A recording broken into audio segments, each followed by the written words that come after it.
Yes, villagers. Today we're going to be talking about what to do when you have a lot to do but don't know exactly what to start with, nor how to start. If you're new to this channel, welcome to our village. If you're a returning villager, welcome as well. So, let's get into it. Welcome to Garden of the Mind, where we reduce stress, improve our health and fitness, and improve our financial IQ every episode.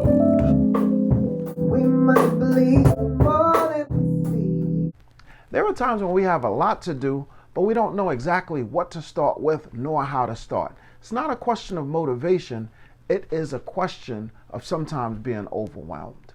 Tip number 1, this too shall pass.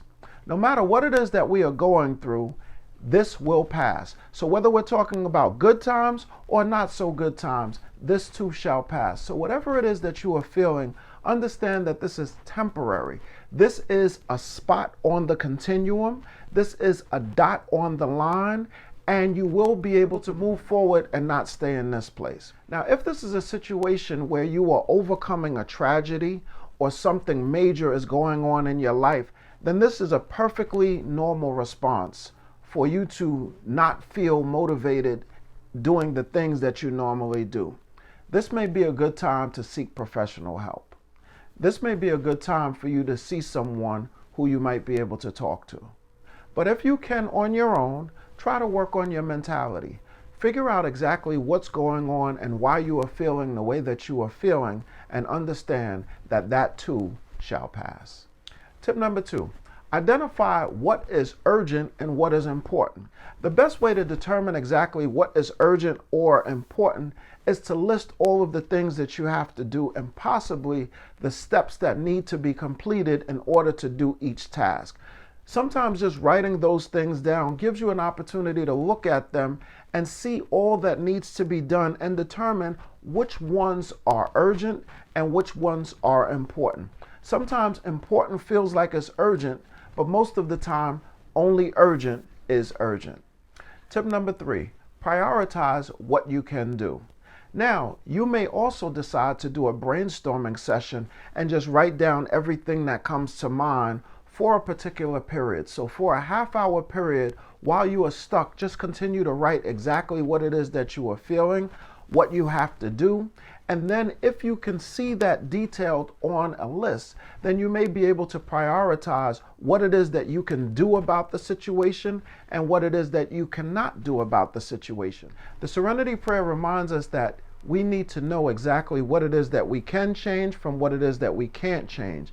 And the things that we can't change, let's not put any more focus towards that. Let's put all of our focus and energy to the things that we can change. Tip number 4, pray. Prayer changes things.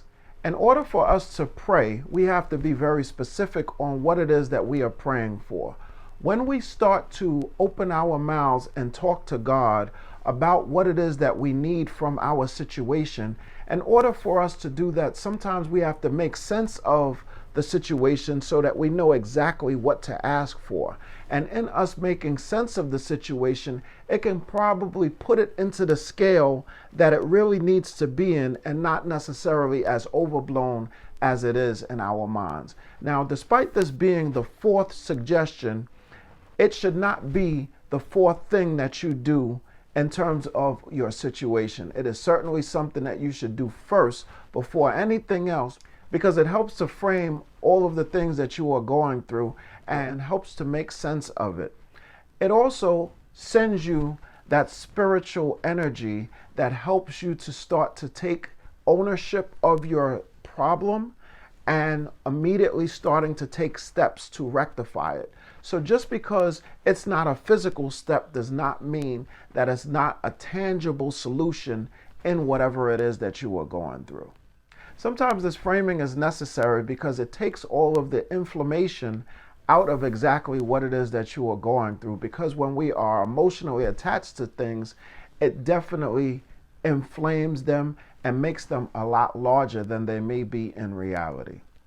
No matter what it is that you are going through, it's always helpful for you to get whatever is in your head on paper where you can see it. And instead of using that energy to still think about it, you can now look at it and start to make sense of it on paper, start to prioritize it, and start to make sense of it in a way that keeping it inside your head does not allow you to do. If you like this video, please give it the thumbs up. If you like this channel, please subscribe. If you want to know when I post, which is Wednesday, please click on that notification bell. You get that ding on your phone, and you know that a new video is waiting for you.